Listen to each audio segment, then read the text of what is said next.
করে দিবেন। তা আপনারা কি আমাকে ভোট দিবেন? হাত তোলেন, কারা কারা দিবেন? আমার আপা এটা দিবে না নাকি? হাত তুলতে সময় লাগতেছে।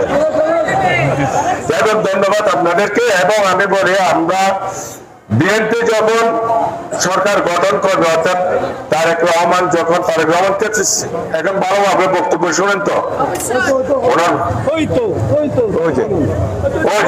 তারেক রহমান, ওনার বক্তব্যের মধ্যে কোনো হিংসা নেই, কোনো প্রতিহিংসা নেই।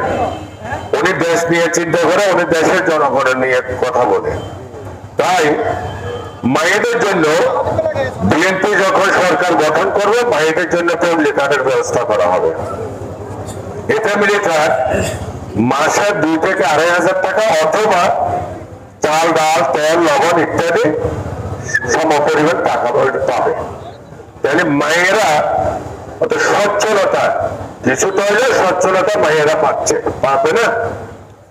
তারপরে আসুন আপনার কৃষক ভাইদের জন্য কৃষক কার্ড। এই কৃষক কার্ড